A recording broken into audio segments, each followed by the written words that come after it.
Good morning. Welcome to the Planning and Development Committee meeting of the Toowoomba Regional Council. This meeting is open to the public and it is also live streamed. So to those watching live stream, welcome.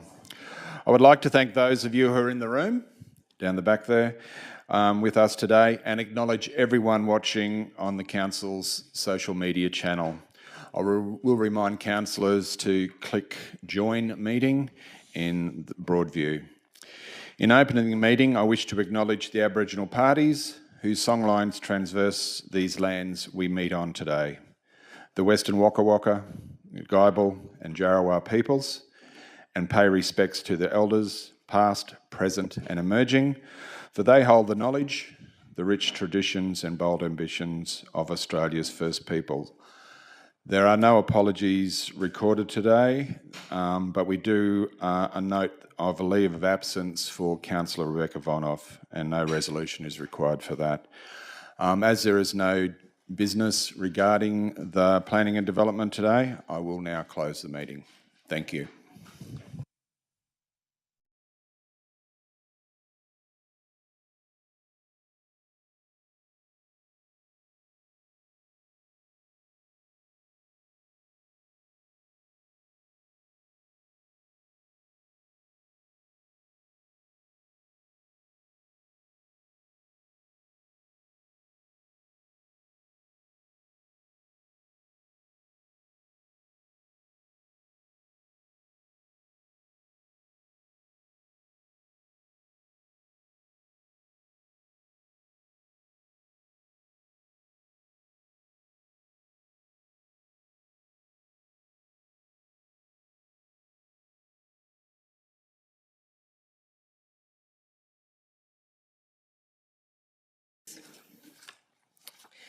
I'd like to welcome you to the Water and Waste Committee meeting for the 10th of February 2026.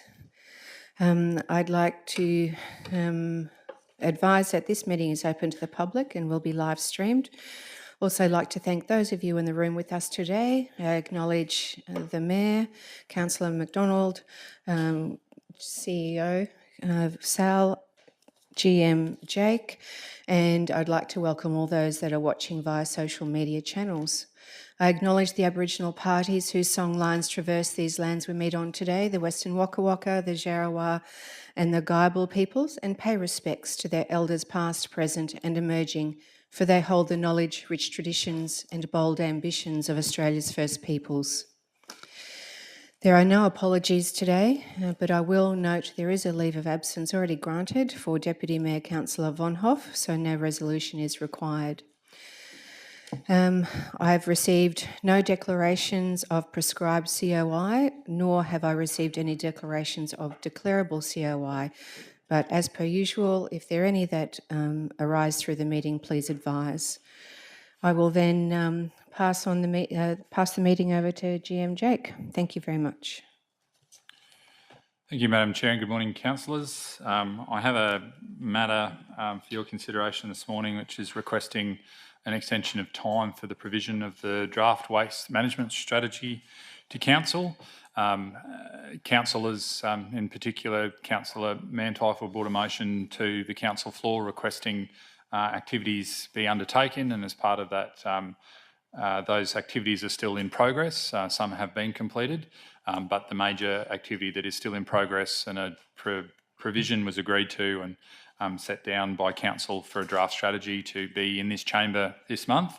It's unfortunate that we have not been able to achieve that, but through the normal business of council, we've taken some considerable amount of time in reviewing the waste strategy and having some engagement with councillors around that strategy, and hope that councillors will understand the amount of effort that the team has been put in and recognise that whilst effort has been undertaken, that we are not yet in a situation to be ready to present that strategy to council, and request an extension of time till the end of the financial year to do so. Happy to take any questions. Thank you, General Manager. I have a question from Councillor Mantyfel. It's basically not a question, but I'll move that the motion be put. Thank you. Do I have a seconder? Councillor Taylor, Carol Taylor. Any questions? Okay, in the absence of any further questions, the motion reads that Council provide an extension of time for the presentation of the draft waste management strategy to on or before the May 2026 ordinary meeting of Council, and 2, endorse the extension of the current operational hours at the Millmerran Waste Management Facility until the draft waste management strategy is considered by Council. I have a mover in Councillor Mantyfel, a seconder in Councillor Carol Taylor. Do I need to bring a debate forward? No. All those in favour? Passed unanimously. Thank you very much. In that, I bring the Water and Waste Committee meeting to a close. Thank you very much.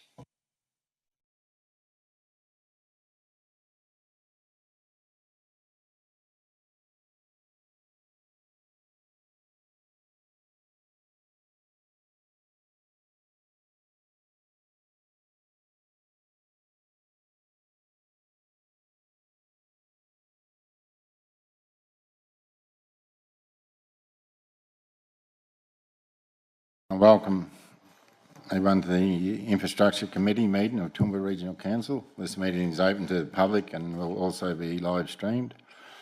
I would like to thank those of you who are in the room with us today and acknowledge everyone watching via Council social media channels. A reminder, Councils to click join meeting in board view. Attendance including apologies, leave of absence and declaration of conflicts of interest. Apologies nil advised. Noting leave of absence, Councillor Vonop, no resolution required. Please note only at ordinary or special meetings is leave of absence granted. Declaration of ascribed COI, nil advised. Declaration of declarable COI, nil advised. Today we're motion put forward for the Toowoomba Regional Principal Cycle Network Plan Review. Do we need to? Oh, Mike. Let's take Good morning, councillors. The report before you is one that we've sort of brought to you in the past, about every 4 or 5 years through TMR across the state. They work with councils to do reviews of their principal cycle networks. Over the last couple of years, that's what's occurred here in the Grade, particularly for the Grade Toowoomba area, and it's an update to the principal cycle network. There were some workshops now, some 12 months plus back with councillors, but also through RAPTAC and other forums for discussion. There's been consultation, and the suggestions and ideas from others have been considered and in many cases included. That's including a few amendments to the current routes, as well as a few additional elements to sections of routes as well. The attachments, as you would know, probably cover off, show the maps and what changes are proposed, and so we that's I present the report for your consideration and happy to take any questions. Do we have any questions? Tim? Chair, thanks. Good morning, Mike, to you and your team. We were given a workshop on this a couple of weeks ago. Did councillor recommendations from that workshop go into providing these changes? Yeah, the councillor input has been fully taken on board. Yeah, good. Can I just have a follow-up? It's not in this report, but at that time there was put forward proposed price tag for each of the towns, what it might cost. So does this add to that? Can I, what you saw a couple of weeks ago, and this is where your information sessions on this are some 12 months plus back. in respect to what you did a fortnight ago, that was walking network plans. Okay, so that was walking footpaths and those sorts of things. This is cycling. This is cycling, and it's the principal cycle network. Yeah. So it focuses in on the principal routes, the major routes, potentially future principal routes, and also tourism routes. Yeah. And it's focused entirely in the, might say, the cycling sphere, rather than the workshop that, or the No, I session. appreciate that, Mike. I understand that. I suppose my question is there any double up between them? So could you use the same footpath, the same road for walking and cycling? Most definitely. There's always going to be shared paths and shared sections of paths. So the routes indicate, when they determine a route, it picks up the major, I suppose, direction that people in the active travel space, wish to take. So the examples are your highways, obviously New England Highway or something like that. That's a principal cycle network, say, north. But what we've done, as that piece of work sort of evolves, we then look at options. And so that's where the tea cattle project has come from. Okay, so it's come from, we've got a principal cycle network north along the New England. We want the Highfield Cycleway and the tea cattle, which is from Alexton back into town. They become the major arterials for cycling north to south. So that's sort of formation, and things just evolve. So this is why this plan over time evolves. So over the years ahead, certain sections get constructed, built.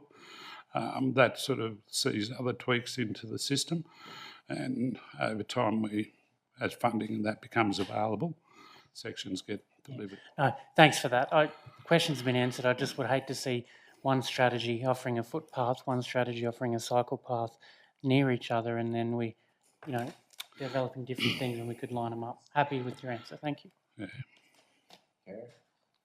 Yeah, thanks, Chair. Thanks, Mike.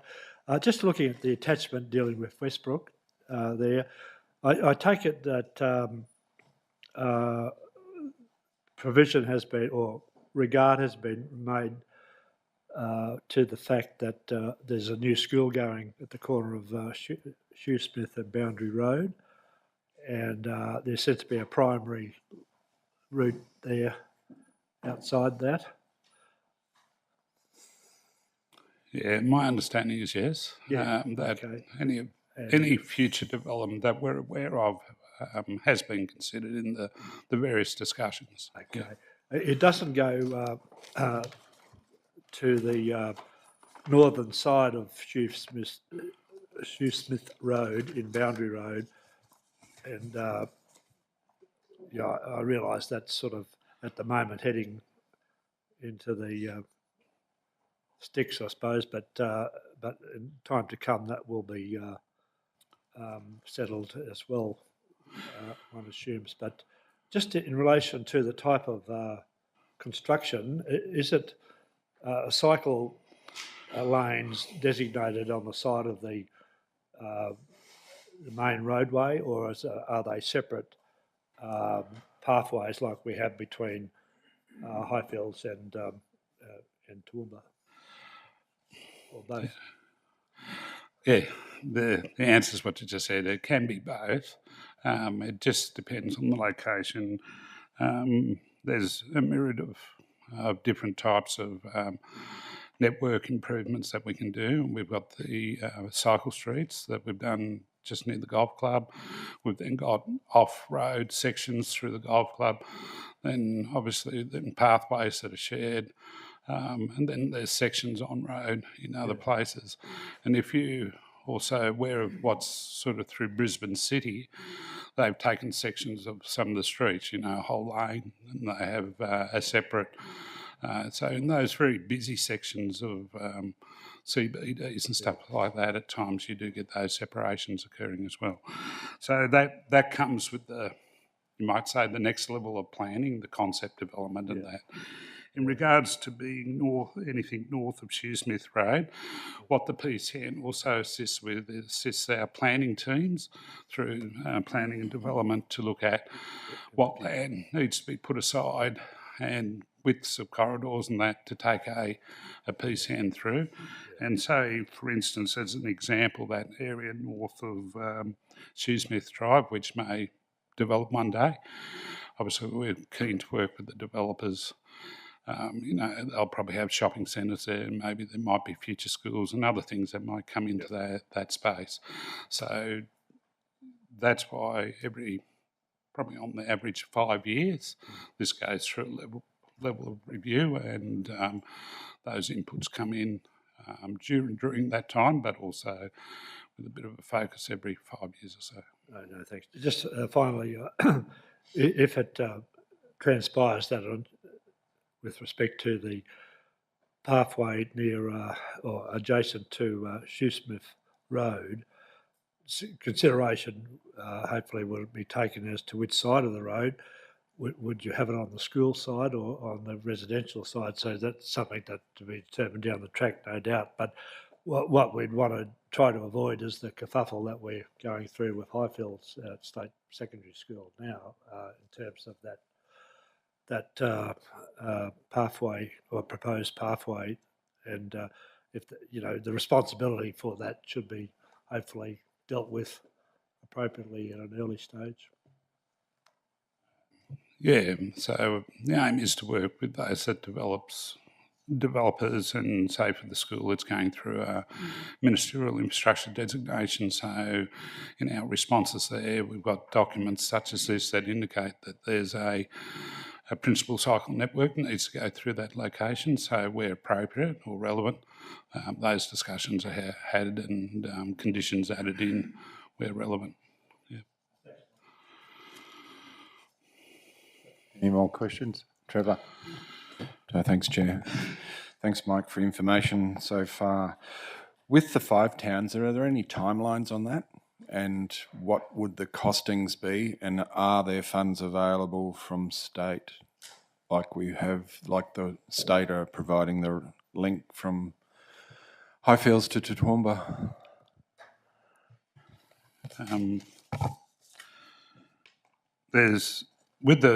This document, it's a strategy and there's no timeline to it. So it's there for the medium, long-term future. In regards to funding, that sort of flows annually. The state tends to have an active transport fund, which they seize investments that, if it's just on their network, they tend to fully fund. Whereas where it's on council's road network, typically it's a 50-50 arrangement, and we go through a concept phase, design phase and construction phase, and each are separately funded. So at the moment we're developing up a couple of concepts, for instance, for Taylor Street, from Taylor Street into the city is one, but the TMR themselves have just done one for Taylor Street to the west, a concept. So this is always happening in the background, if you know what I'm saying there, and it's just incremental improvements to the network, and over time, when the funding comes. As far as costs, the dollars are fairly significant these days for cycleways, but it really does depend on the location and what other issues need to be taken into account, utilities and all sorts of other acquisitions or anything else. And part 2 of my question, with the Westbrook school that's going to be built there, and it might be a question for GM Ed, in the plans that have been lodged, is there a footpath included there? Because we don't want a scenario of what's happening at Highfields, because you would think that's part of getting the children to the school. We don't want them walking on the roads or whatever. So do you have... Can I just take that as a question without notice? Okay, that's okay. We'll get some details on what's... get Marie and to come back through with planning and come back and inform council on what's proposed around the school. Yeah. Any more questions? Jeffrey. Thanks very much, Chair. Mike, just looking at the consultation, and given there's been some passage of time here, and I know we had a session, I'm just wondering, and maybe Councillor Carroll might be able to answer this, or Councillor Edwina, in regard to RAPTAC, as to whether this has been a regular agenda item and something been discussed. So they're comfortable with this approach? Okay.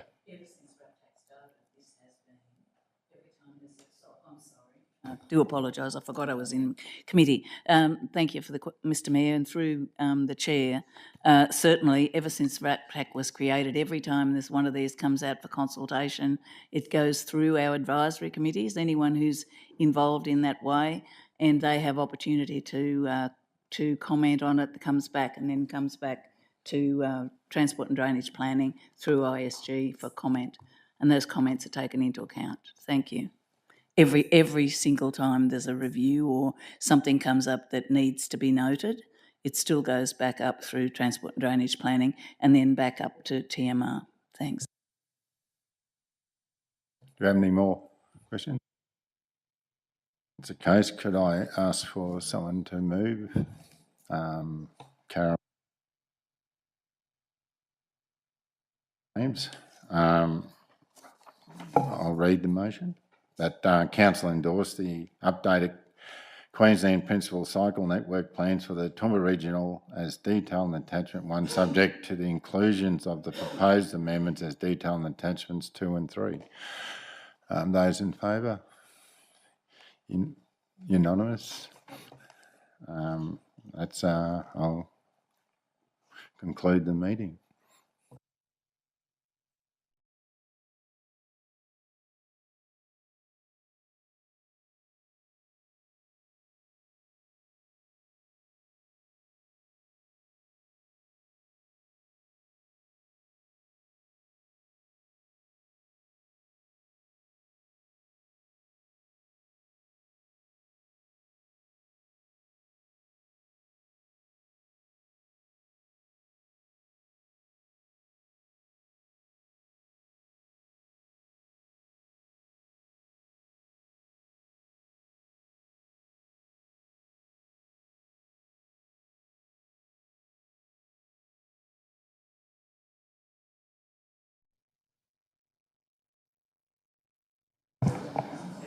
Morning, councillors. Welcome to the Environment Community Committee 10th of February 26. I'd like to welcome everyone to the meeting first, and particularly to those who have taken the time to join us in the gallery. Acknowledge Mayor, councillors, CEO and staff. You know the deal. Click on the green button, make sure you click on the blue button to save, and we're there. Firstly, I'd like to acknowledge the traditional custodians on the land in which we tread upon this morning. I'd like to pay respects to elders past, present and emerging, and I'd like to acknowledge the First Nations people in this area, the Western Wakaka, Shadua and Guyabal peoples. We note Councillor Von Hoff's leave of absence this morning, and as there's no items, I draw this meeting to a close. Thank you, councillors.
Good morning and welcome to the Corporate Services Committee meeting of Toowoomba Regional Council.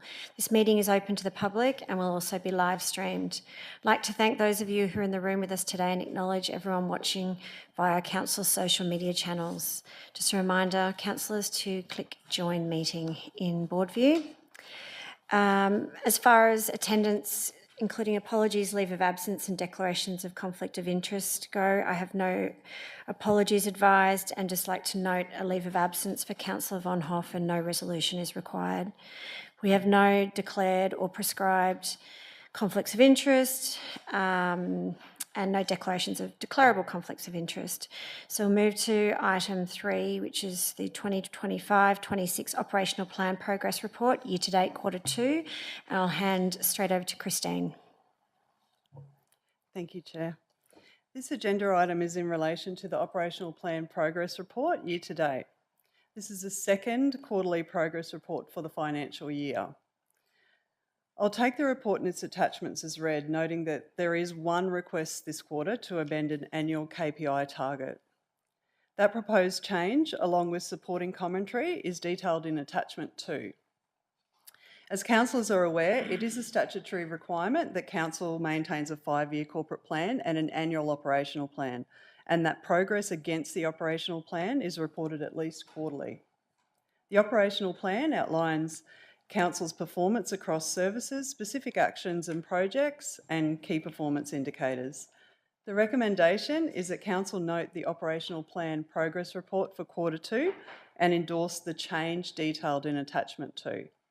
The General Managers are present and available to respond to any questions from councillors in relation to the report. Thank you. Thanks, Christine. Councillors, any questions? Mayor?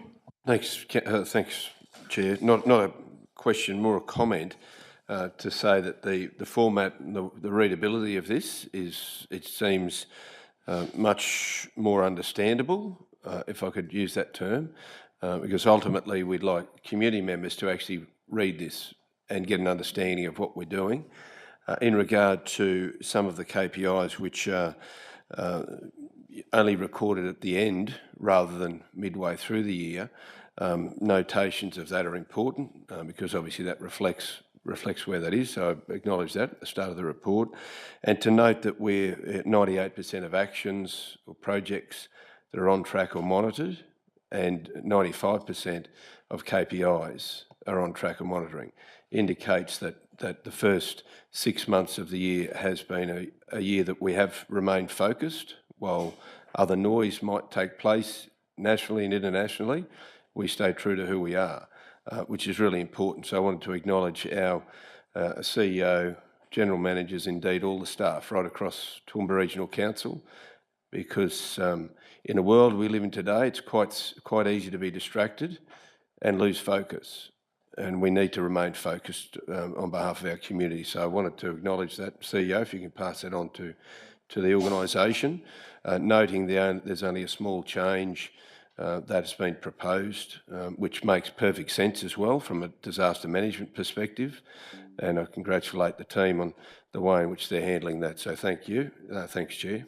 And if there's no questions, I'm happy to, or when the questions are exhausted, I'm happy to move it. Thank you, Mayor. Would anyone else like to second that motion? And then we'll go to the further questions. Second by Councillor Tim, and question from Councillor Tim. Your Honour, Chair, thank you. Can I just say it's pretty good, well done. I'm pretty happy with everything. I think it reads very well.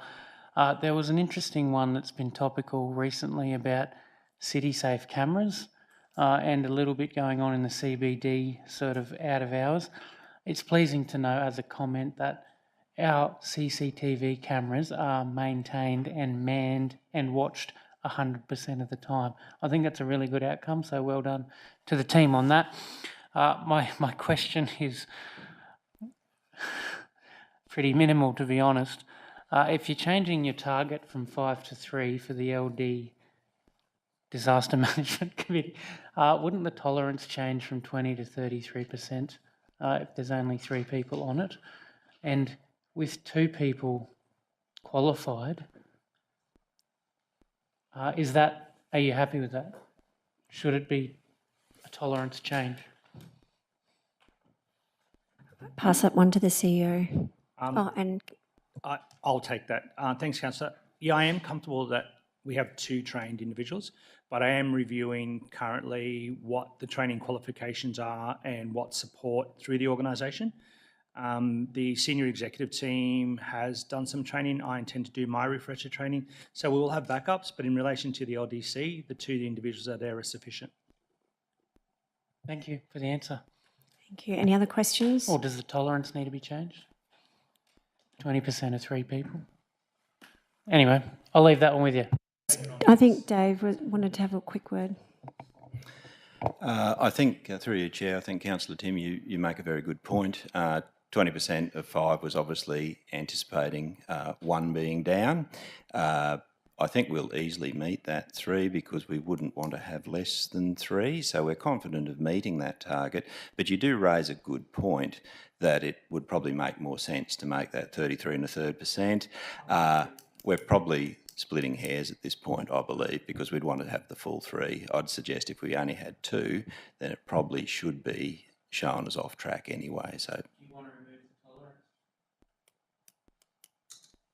we could indeed do that. I don't want to take up too much of Council's time in doing that. I'd actually need that in the resolution to change it. As you know, we cannot arbitrarily change these items within the operational plan. No, I think I agree with you about the splitting hairs. I'll take your point on part of a person and welcome your operational expertise. Thanks, Councillor Tim. I also want to thank the team for the format and layout. It's really simple and easy to read, and you've done well with simplifying something that was how many pages long? 180. So well done.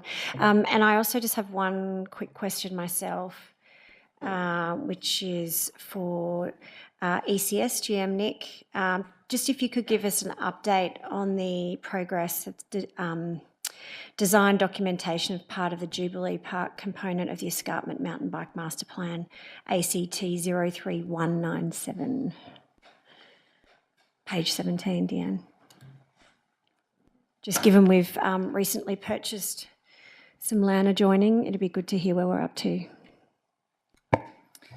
Thank you, Chair. Good morning, councillors. Thanks for the question, Councillor Edwina. Design documentation for that project does continue, and you'll note that we've received concept design plans for the trailhead. We still await the outcome of the EPBC referral, and we've submitted our response, and we've got an additional request for further information as a result of that, so we continue to work through that. The action's been marked as orange there to keep a watching brief on that.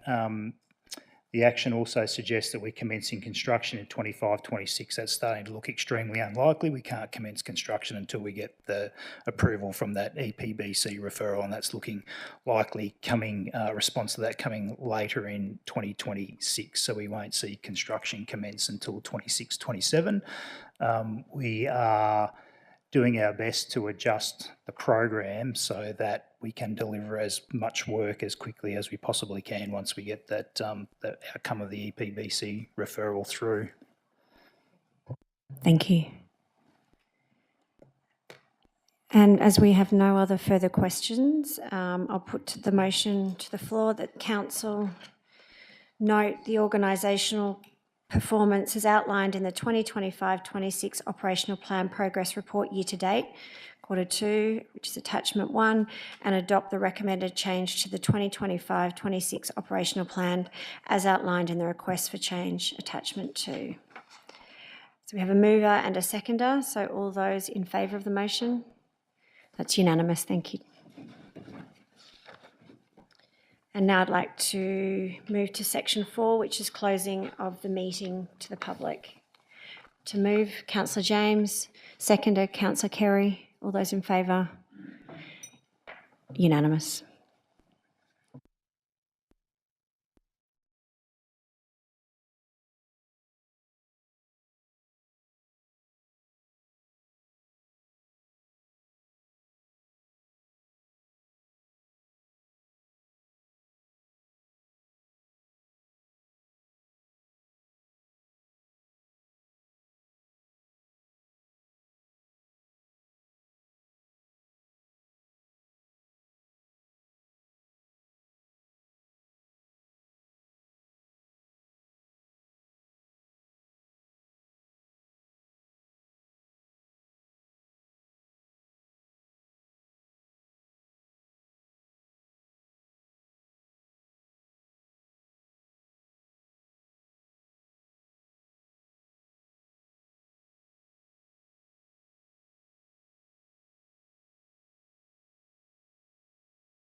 Okay, we are now live again, councillors. So item number 5 is the consideration of a request for a rate concession. And I would like to, we need to move a motion that council not grant the request as detailed in the confidential report titled Consideration of Request for a Rate Concession for the rates and charges issued on 1 August 2025 and beyond. Do I have a mover? Councillor Bill, seconder, Councillor Tim. All those in favour? That's unanimous. And as we have no further items to discuss, I'd like to close the meeting. Thank you.